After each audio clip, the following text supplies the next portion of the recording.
Je lui ai dit que je voulais prendre des leçons de piano 2 fois par semaine. C'est très cher les leçons de piano. Mais je suis riche. Il ne discutait pas ses idées, il acceptait tous ses goûts. Il devenait sa maîtresse plutôt qu'elle n'était la sienne. Elle avait des paroles tendues avec des baisers qui lui emportaient l'âme. Où donc avait-elle appris cette corruption, presque immatérielle, à force d'être profonde et dissimulée? Un jour qu'il s'était quitté de bonne heure et qu'elle s'en revenait seule par le boulevard, elle aperçut les murs de son couvent. Les premiers mois de son mariage, ses promenades en forêt, le vicomte qui valsait, tout repassa devant ses yeux et Léon lui parut soudain dans le même éloignement que les autres. Je l'aime pourtant.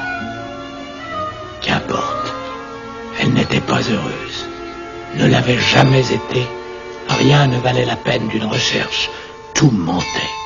En vertu de la grosse, en forme exécutoire... Un monsieur en sombre l'a porté ce midi, disant que c'était d'une extrême urgence. La loi et la justice à Madame Bovin. Quel jugement? Dans 24 heures pour tout délai, payer la somme totale de 8 000 francs, il y sera contrainte par toute voie de droit et notamment par la saisie exécutoire de ses meubles et ses effets. À force d'acheter, de ne pas payer, d'emprunter, de souscrire des billets, elle avait fini par préparer au sieur l'heureux un capital qui l'attendait impatiemment.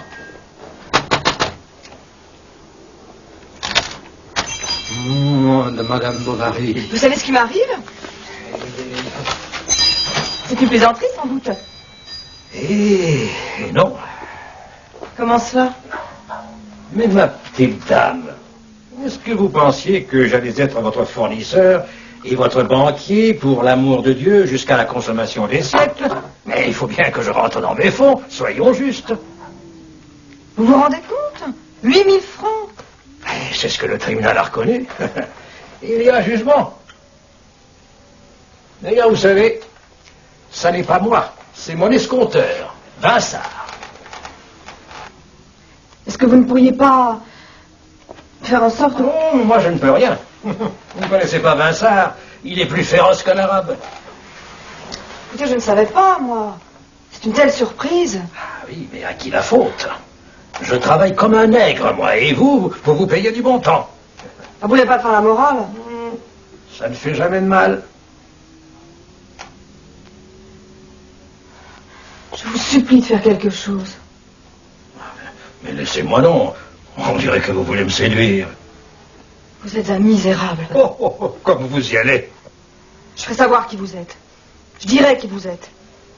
Je dirai à mon mari... Laissez-le donc tranquille, votre pauvre mari. Moi aussi, je peux lui parler. Que croyez-vous? Ça n'est pas amusant, je le sais. Mais plein d'argent n'est pas mortel. Quand on a comme vous des amis. Ah, mais où puis-je trouver cet argent? Vous avez des amis, vous dis-je.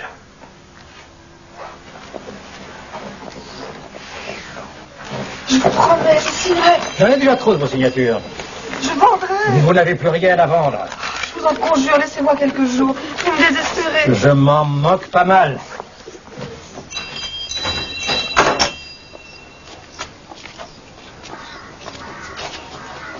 Bonjour, madame. Je suis maître Aran, huissier. Je viens pour opérer le procès-verbal de la saisie dont vous faites l'objet. Voici mes deux témoins, messieurs Latour et Passepoil.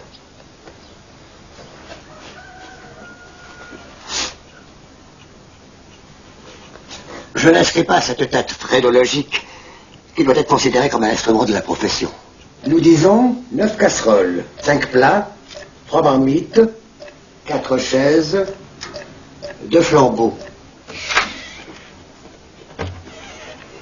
Ah, très joli, charmant. Le gardien de la saisie.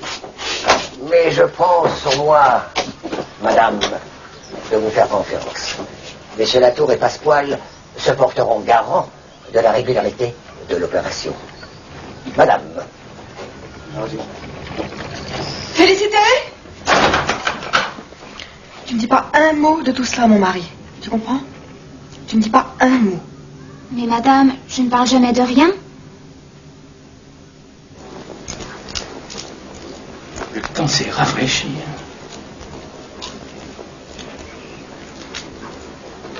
Je dois aller à Rouen demain. Ah bon?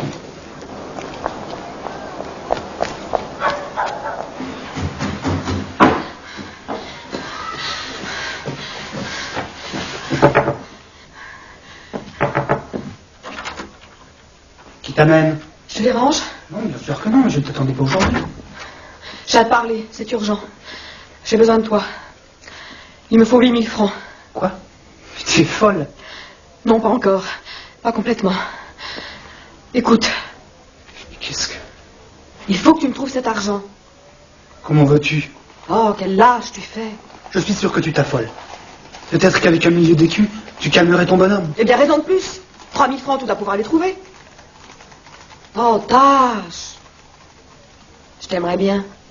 Mais où? Comment? Moi, à ta place, je t'en avais trouvé. Où donc?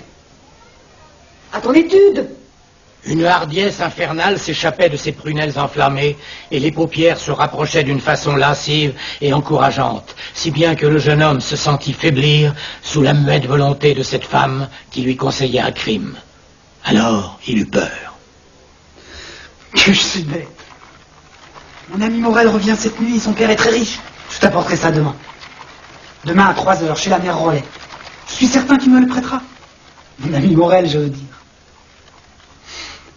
Ma chérie, il faut que je m'en aille, excuse-moi.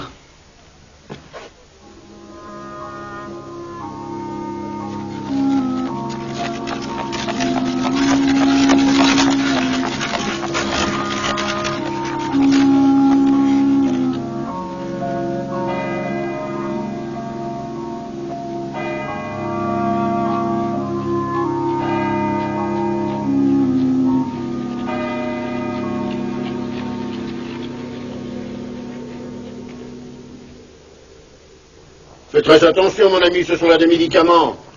Oh, que je suis charmé de vous voir. J'ignorais votre présence en ces lieux, mais vous serez l'agrément du voyage.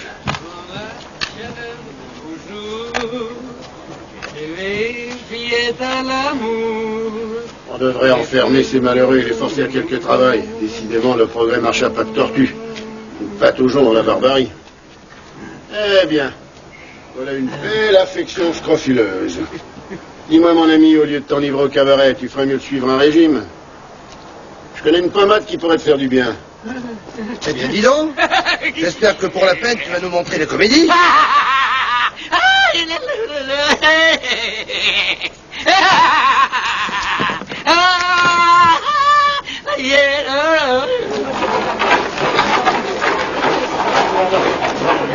Madame, c'est une abomination. Qu'y a-t-il? C'était sur la place, madame, il y a des affiches partout. Mon mari le sait? Oh non, il est parti bientôt ce matin, j'étais à peine descendue. Si j'étais de vous, madame, j'irais chez le notaire, chez monsieur Guillaumin. Tu crois? Mais nous n'avons pas de relation avec lui. Quand même, j'irais. Cet après-midi, je pense que je veux voir de l'argent. Oui, mais ça ne peut pas faire de mal d'aller voir monsieur Guillaumin.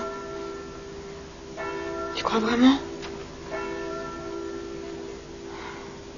Prépare ma robe noire. Je passerai par derrière, je veux pas qu'on me voie.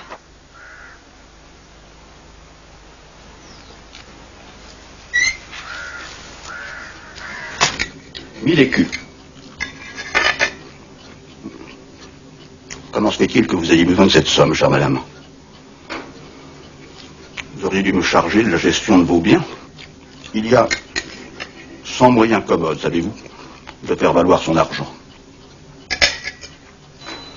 Ou bien vous n'êtes pas venu chez moi.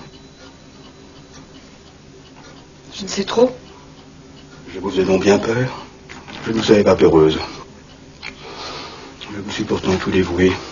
Vous n'ignorez pas, j'espère. Vous êtes une jeune femme charmante. Le soleil de notre ville. Et puis je suis très sensible à la grâce, à la beauté.